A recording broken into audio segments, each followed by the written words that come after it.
Selama bersekolah di Sekolah Rakyat Menengah Atas 37 Gresik ini, saya tuh ngerasa sangat bersyukur karena bisa mendapatkan kesempatan belajar dengan fasilitas yang sangat baik.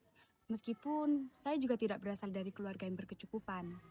Banyak sekali perubahan yang saya rasakan sejak saya sekolah di sini. Awalnya tuh saya punya pribadi yang pemalu, pesimis, dan sering merasa takut untuk mencoba hal-hal baru. Namun, berkat lingkungan sekolah yang mendukung, saya perlahan menjadi lebih percaya diri, lebih berani juga menyampaikan pendapat dan lebih kritis dalam berpikir. Perubahan itu juga tidak luput dari pandangan Bapak dan Ibu guru yang selalu sabar serta pantang menyerah dalam membimbing saya dan memotivasi saya.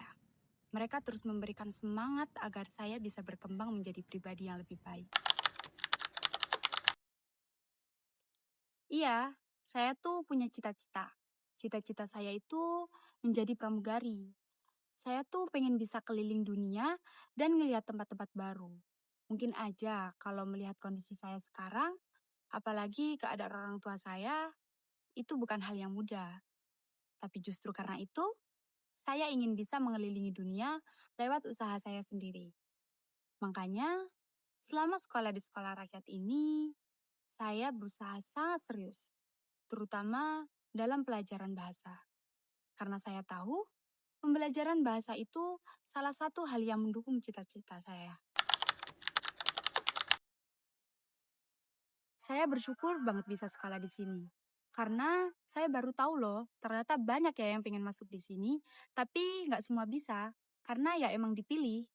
Jadi, saya ngerasa beruntung banget udah dikasih kesempatan ini. Di sini, saya dapat fasilitas yang baik dan guru-guru yang sangat mendukung. Makanya, saya ingin memanfaatkan kesempatan ini sebaik mungkin dan belajar lebih sungguh-sungguh. Terima kasih Sekolah Rakyat. Awalnya saya senang, tapi jujur saya juga merasa ragu. Karena banyak hal yang berubah dari kebiasaan saya di rumah. Saya tidak bisa pulang, tidak bisa keluar, dan tidak bisa nongkrong bersama teman-teman. Bahkan hobi saya mancing pun sementara tertunda.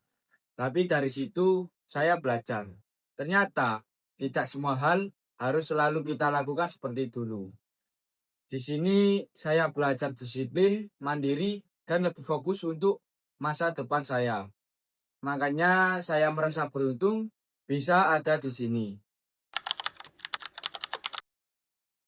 Yang paling berkesan bagi saya adalah saat saya mendapatkan piala dari lomba pencaksilat. Saya ikut karena memang saya suka. Dan di sekolah ini difasilitasi dengan baik melalui ekstrakurikuler. Dari situ, saya bisa berkembang. Dan pada akhirnya, saya pun mendapatkan juara. Selain itu, saya juga merasa jadi lebih percaya diri. Saya lebih yakin kepada diri saya sendiri, dan itu membuat saya bangga. Iya Bu, saya punya cita-cita. Cita-cita saya ingin bekerja di bidang pertanian. Soalnya orang tua saya juga seorang petani. Dan dari kecil saya juga terbiasa bantu orang tua di kebun. Saya pengen melanjutkan itu, tapi juga ingin berkembang. Jadi saya punya keinginan untuk bisa bekerja di Jepang. Jadinya saya kalau di sekolah berusaha fokus pembelajaran, terutama pembelajaran yang dapat mendorong cita-cita saya. Saya sangat beruntung bisa diterima di sekolah ini karena bisa meringankan beban orang tua di rumah. Fasilitasnya bagus, guru-gurunya asik, dan teman-temannya juga seru. Jadi saya bisa betah. Saya juga tahu kalau sekolah ini banyak diminati. Tetapi tidak semua orang bisa masuk di sekolah ini. Karena memang yang dipilih adalah orang yang kurang mampu, bahkan orang yang tidak mampu. Makanya saya merasa ini kesempatan yang sangat berharga. Dan saya ingin memanfaatkan kesempatan ini dengan sebaik mungkin.